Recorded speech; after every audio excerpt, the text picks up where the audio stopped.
Once upon a time there was a cruel king, Minos, and he imprisoned Daedalus and his son Icarus in a tower so they wouldn't escape.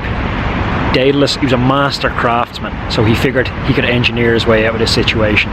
So he got candle wax and he built a set of wings for his son Icarus to escape, fastened on by the candle wax. But he warned Icarus to escape from the tower with these wings, he'd need to avoid flying too close to the sun.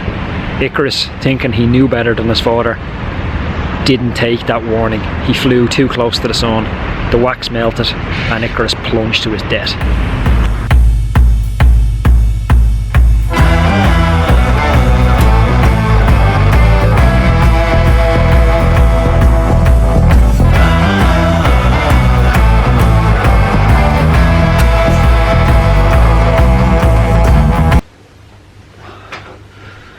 I've just woke up and I feel absolutely miserable. My head is all blocked up, my nose is all stuffed, and I'm spitting out green phlegm non-stop. It is not a good feeling. At this stage you're probably wondering what the point was in that Icarus rant.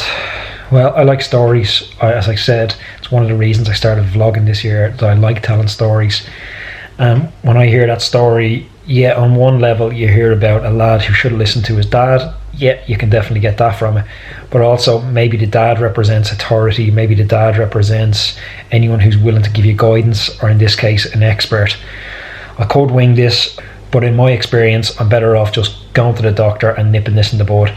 So that's what I'm going to do this morning. As unglamorous as it is, I'm heading to the doctor.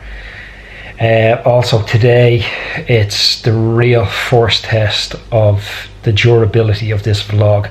I definitely don't feel like vlogging today, just bunged up, feeling pretty miserable. So if you end up seeing this video, it's a testament to my durability, and hopefully it means the vlog is around to stay for a long time, because it's not a fun feeling having to create and put down on video your thoughts when you're feeling pretty crap.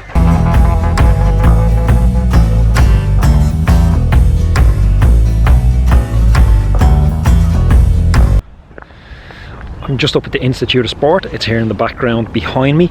The Institute of Sport, it's the facility for hosting all of Ireland's elite athletes, Olympic hopefuls and Olympic medal potentialists. Potentialists, is that a word? Probably not.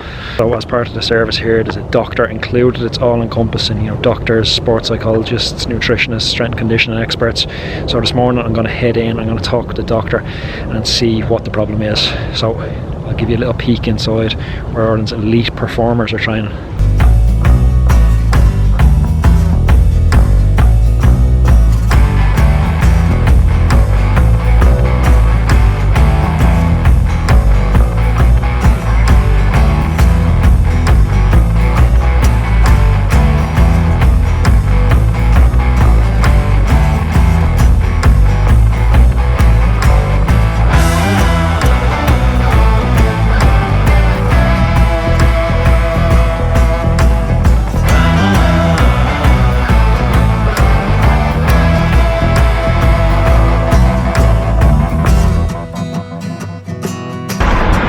So I've got myself a bit of a viral illness, so I'm heading into the chemist to fill this prescription and get it sorted, and hopefully nip it in the bud before it goes any further and I can get back to training tomorrow.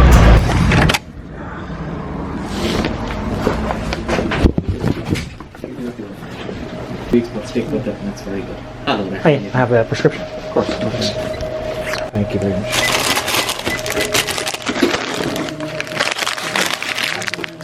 Thank you. Thank you. See you. Hello.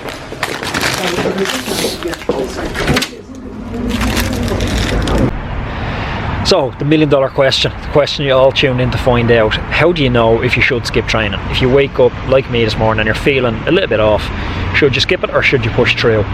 Old school wisdom, I remember lads saying you can just sweat it out, you ditch that mentality. Being a hero here isn't going to do anything for you. Like, think about the outcome you want here. I always like to start at the end and what outcome I want out of stuff. So I prefer to be hitting my target event a little bit under-trained but healthy than trained and in, you know, optimal peak condition but sick. So the first thing to consider is, where are the symptoms? Are the symptoms in your head, or are the symptoms below your throat?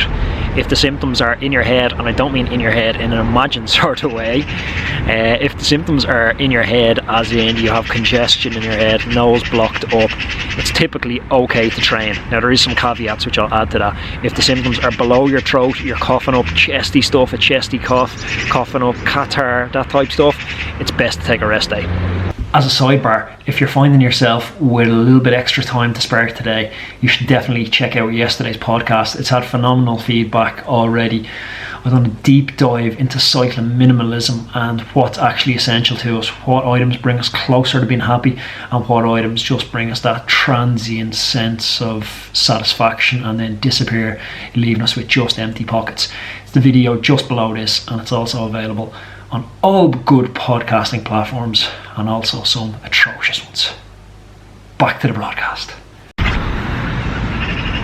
Your temperature is the main thing to consider. If you wake up in the morning and you're running a temperature, regardless of the symptoms are in your head or if they're below your throat, you're best not training at all, because it can have some pretty horrific and unwanted side effects.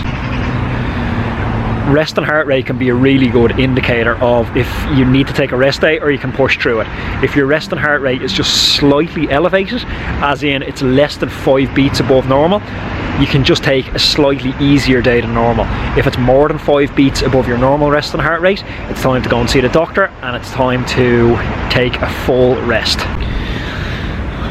Regardless of if you're on the full rest or you're just taking a slightly amended, easier day, the main things to really focus on, they're back to basics. They're making sure your nutrition is right, you're eating a lot of good quality fruits, veggies and grains, you're eating lean cuts of meat. It's important also to make sure your sleep is on point and you're getting a full 8-hour sleep, ideally a little 30-minute nap during the day as well, and also that your hydration is on point. So it's back to basics.